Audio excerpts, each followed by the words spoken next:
a lot of people think is bad, shameful, or a person that's broken. The word that they use for it is ADHD, or the acronym Attention Deficit Hyperactivity Disorder. Now, I was born in the 1970s and had most of my schooling and childhood in the 70s and 80s. And at that time, there was no such thing as ADHD or a diagnosis of ADHD. And the teachers had to be more creative and keep our attention and other things. I wouldn't say I was a child that got into trouble or other things. I was probably about as sheeped as there is in the system, but we moved a lot, so it also kept me suppressed. My dad was in the oil industry. It's much like the military. My dad's career went up the chain, so I think we moved about every 1.5 to 2 years of my life as a child. So it basically suppressed me, didn't make me feel safe. So I basically suppressed myself, which is its own medication. And then I grew up and I went to school. I became an engineer. That was some of the hardest work that I've ever done, doing some of that math and other things, 6 pages of solving a formula of using all these crazy tools that I'll never use again.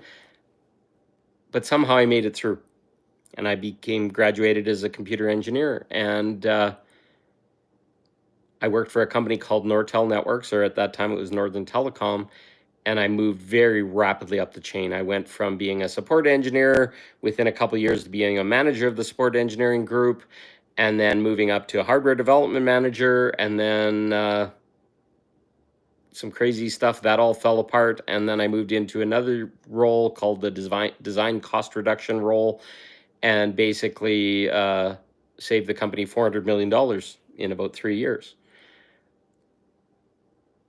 And then the company went bankrupt out from under me. Everything got smashed, and I started a business and all these other things. And I did not know why other people couldn't keep up with me. And it's a conscious effort right now. You'll hear it sometimes in my voice where I have to slow down my words, slow down my thoughts, because I'm thinking much faster than I know most people to think. I can do 6 things at once, and people are like, "What the hell are you doing?" And I'm just like, "Oh, I got to do that. Oh, I got to do that. I got to do that." And some people, it drives them nuts that I can talk about 6 different topics at the same time, and they see it as a flaw in me. But I've learned my ADHD is my superpower. My friend Sandy Smith, I was just talking to her, and she calls it attention deficit disorder, which means that you can't stay focused on one thing, or you can't stay quiet, you can't stay calm, you can't sit in a desk, you can't whatever. And it's diagnosed as a problem with the child in our school system now. And they'll give them drugs like Ritalin and other things that basically numb their nervous system. But my friend Sandy basically said the Pleiadians that she channels basically told her that it's like being all turned on as a human being. And I'm not talking sexually, I'm talking about all your senses being cranked to maximum. So, and I can agree with that. And this is why I want to do a webinar this Saturday, April 5th at 10 a.m. Mountain Standard Time. And I'll put the details in once I've got them all set up. And I'm going to talk about this stuff, and people can come on live. I'm going to use a tool called StreamYard where people can come on live and talk about their experiences. And I will explain how I found them a gift and how I've learned to cope with these tools. Like many times throughout my life, I thought I was way over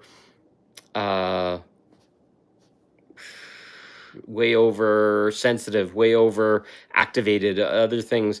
This is our gifts as divine beings. Basically, I process things 6 to 10 times faster than other people. I am aware of collective energies. I can feel it in my body, and my body's aching and sore and painful this last little while. And I have to learn tools and ways to work through it, to desensitize, turn the volume control down. That's literally one of the things I'll talk about. Turn the volume control down on my gift and my ability to feel and be empathic and be sensitive. Also, learning to quiet my mind using breathing and calming techniques, getting grounded, because I can get up here and go blah all day long, and people will be like, "What the hell is wrong with you?" And I can't understand you, because this is my gift. And it allows me to literally tune into somebody's energy field. They don't have to say anything. I'm not telepathic. I'm not reading their mind or whatever. I just read their vibration and I know stuff about them. I'll talk to them and I'll be doing healing work with them. And it's like, why aren't you talking about that thing?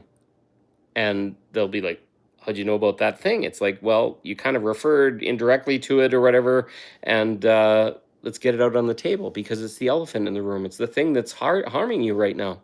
So I basically am turned up to like level 10 on my volume control. And maybe if your kids have it, or if you consider yourself ADHD or whatever you are as well. But nobody's ever given you the user manual for all these gifts. They're just like, the radio is deafening me and I cannot understand it and I got to calm down. Some people talk about hearing voices. Some people talk about having their guidance come in and they can't deal with it, and there's so many voices in their head or whatever. Well, luckily, mine is not claircognizance or audience, sorry. Mine is claircognizance. So I know things.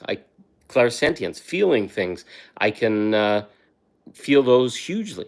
And they give me massive gifts to dealing with people. But if they're on too strong, somebody that's overly emotional or overly sad or overly angry or whatever can trigger the frick out of me. And I got to learn that it's not me. It's like, okay, I'm going to step back. I'm going to put a little bit of energy field between us, a buffer, so that I can process that without becoming harmed or starting to feel those people's energy. And it's beautiful. And from that point, there's a place of presence and groundedness that I can go into, and it feels amazing for me. I just sit and be grounded in my body. I took on the diet of carnivore recently because I was having so many problems. I was having to take these pills for anxiety and other things. And as soon as I ate that food and I got balanced in my body, my sugars weren't going all over the place like this or whatever, all of a sudden my gifts even turned up higher. And I'm just like, holy crap, being grounded with meat. Meat basically grounds your body. And I know there's a lot of things out there they'll say that, you got to eat light and vegan and all this kind of stuff. Well, those are all just stories of different people. In my body and my body type, it works hugely for me, and it's healed diabetes. It's cleared up so many medical problems and given me mental clarity that I've never known before. So these are gifts and tools that I will talk to people about. I will share openly of what I felt, my experiences. I can be really over emotional. My kids all have this same gift. You could call it a curse, you can call it a gift, whatever you like, but they tune into people. They're having troubles with relationships because they can't meet people that see the world in the same depth and the same power as they do. But as I heal this within me and I've learned the tools to deal with it, I wouldn't say it's healing, but healing my suppression of it, or saying that I'm bad or there's something wrong with me. One of my sons basically took some ADHD medicine, and he's now seeing the feeling and feeling how it feels to be turned off, and because he wanted to explore that side. I was taking a pill called Celexa for a while, and it helped, but as soon as I started doing carnivore, I didn't need it anymore. That anxiety, that worry, that tuning into the collective discomfort dumbed down or numbed down, and I knew it was no longer me. And I can just say, okay, you can step over here. I realize you're doing that, and it's uncomfortable, but it's not me.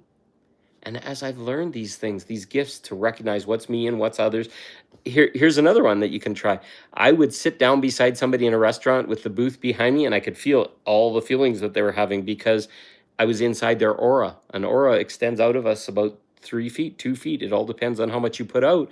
But I could feel it. And it's like, what's going on? And then I'd go to a meeting and I could feel what was going on in the room before I even entered the room. And it's like, oh, okay, well, I better quiet down, or I better smile, or I better whatever, because we have these tools in our body, these things called fibers that come out of our one point. It's a spot that's the center of our being, about 3 fingers above our belly button.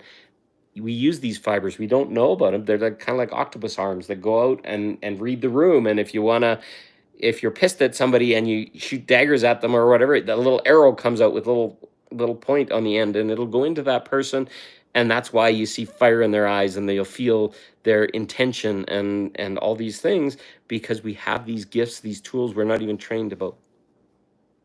So ADHD is my superpower. It allows me to interpret things, it allows me to understand things, I can solve problems at a much faster rate, etc. But yet the world will tell us that it's bad and we're not being self-responsible and other things. It's literally just like autism. I call myself autistic in some ways. Some people can't relate with me because I just process at a higher level, and that's not better or good or bad or whatever. It's just I'm so much more aware, and I see things very rapidly and at rates that people don't otherwise see, and it scares them. They makes them feel uncomfortable. Why don't I have that? Why is this happening? Why are you like that or whatever? And they can't handle it. I call it light. I'm sending light out of my eyes. I'm sending light out of my body, out of my words, out of my intentions, and that can trigger and activate people. Activate is something like, "Oh, I can be that too, and I feel it inside of me, and thank God this guy's doing it." Or it can trigger you and say, that hurts. Every time I've done that, I'm scared. It'll make you go up against your rules, your armor, your program that's inside of you to keep you safe and small. And that's what the world's been doing to us for too long. And I just want to empower light workers, people that call it ADHD, call it whatever you want, or whatever, that are diagnosed with these things, that are maybe turning off their gifts chemically, when really just haven't been given the owner's manual. They haven't been shown how. And I'd love to work with you to show you how to get through this stuff. Come on that webinar. I'll try and put it in the notes or the comments for this. It'll also be advertised on my Facebook page under my name, Paul Hanrieder, Hanrieder. And it's amazing. The information, the awareness I have will help you get through this. It's not a curse. I thought it was a curse for a long time. I thought I was bad. There's something wrong with me, etc. But it's not. And we just have to listen. We have to realize these people, these kids, these whatever, are processing faster than expected, and they may not know or have the tools to slow down a little bit. When you get ungrounded, you get excited. You're like, I could talk that fast if you really wanted me to, and it wouldn't help you or whatever, because I can just get the words out and I can understand things very quickly. I can read things written upside down and backwards in mirrors. That's autistic in me, because other people just do not have that mental plasticity or the hypersensitivity or hyper awareness, or they've shut it off in themselves and they've stopped. And these can be returned to us with very simple retraining steps. Trying it. I love to get a piece of paper and it just bangs my head or whatever, but write my name backwards or write my name upside down and backwards. And you really have to think about it, but do it for a couple hours or whatever, and then your brain gets more comfortable with that. It's just like living in this human experience. You are shifted, prostituted, twisted, led to misbelieve, etc. And we're here to bang up against this stuff, move through it, and shift and change. So proudly, ADHD. Don't need a pill, don't need a drug. I'm eating good food. I'm doing things that serve me, and I can now process way faster. I'm more aware of my world. I'm more aware of the energies that are going on. I'm no longer shifted by collective stuff. It still bangs me. Yesterday was a hell of a day. There's so much going on in the collective in the world that I thought I was going to die at some points, and I was screaming and yelling and feeling like I didn't want to be here anymore. But there's so much shadow, there's so much darkness going on in this reality, that's the light shining on them, and they're trying to make somebody angry, make you pissed off so that it can feed off you and hang on a little bit longer. But they've all agreed this is the time of the end, and we're moving through it, we're moving forward. So if you're feeling off, you're feeling triggered, you're feeling all this kind of energy or whatever, it's true, it's happening, it's okay. Shine, live, love, and everything will get better. So I thank you for listening. Join my live. It's 1 what's today is Monday. It'll be on Saturday of this week, April 5th. And I'll share as much as I can, and there'll be options for interactivity, etc. Join me. I love you all. See you soon.